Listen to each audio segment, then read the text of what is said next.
I have absolutely no problem with immigration. I think it's great that people can move to better countries from worse countries. I have absolutely no problem with countries taking in refugees. I think it's great that countries can take people in from places where they might die if they don't get help.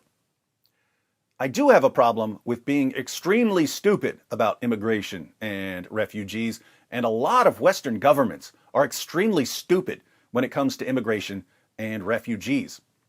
The stupidest thing that Western governments do here is that they completely ignore the extraordinarily dangerous, violent, misogynistic ideas of some of the people they bring in. And once they bring in people with extraordinarily dangerous, violent, misogynistic ideas, they do nothing whatsoever to challenge those ideas. Instead, Western nations regard it as evil and immoral to challenge the extraordinarily dangerous, violent, misogynistic ideas. Challenging other people's ideas would be a form of cultural imperialism. It would conflict with the multicultural utopia we're trying to build. Who are we to say that our values are better than theirs? Who are we to judge their moral and religious beliefs?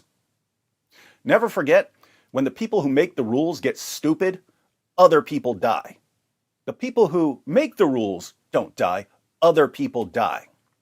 The Associated Press reports German prosecutors said Tuesday they have charged two Afghan brothers with murder over the July killing of their sister, whom they allegedly wanted to punish for her Western way of life.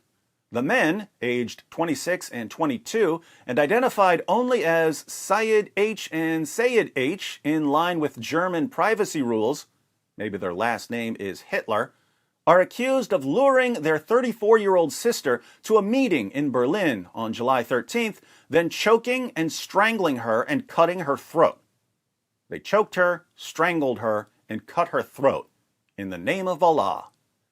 Prosecutors in the capital charged that they took a taxi to a station later that day with her body in a suitcase, then traveled to Bavaria by train and drove to a site near the elder brother's home where they buried her. So they choked her, strangled her, cut her throat, stuffed her body into a suitcase, took a train ride, and buried her in the name of Allah near the elder brother's comfortable home in Germany.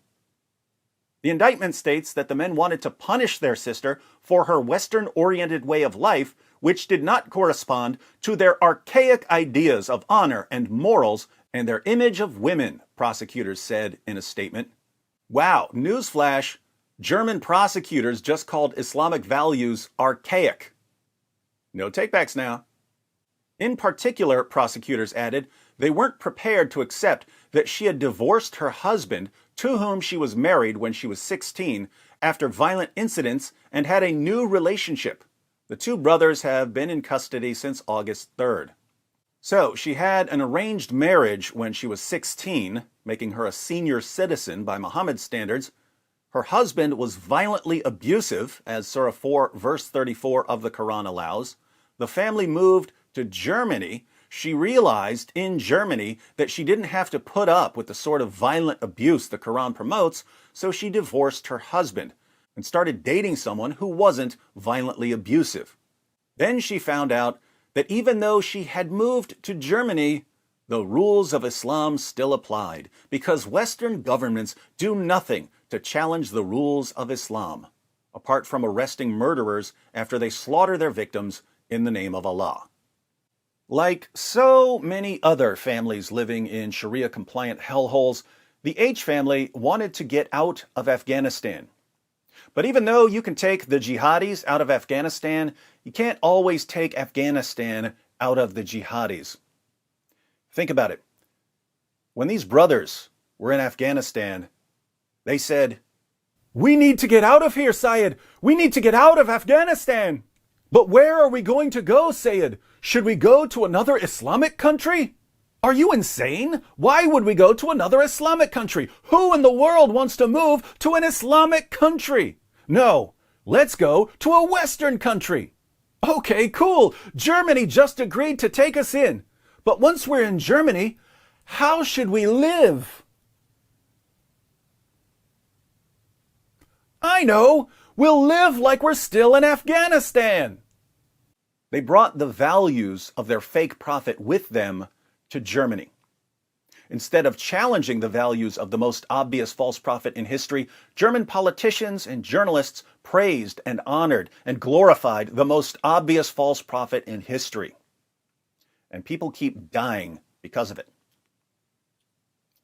There must be something in the drinking water in Germany, something that makes the leaders want to destroy their own people and to take the rest of the world with them.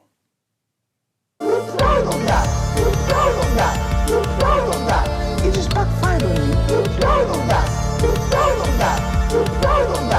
It just backfired on you. This is a part of a religion. There's a reason to it. Yeah?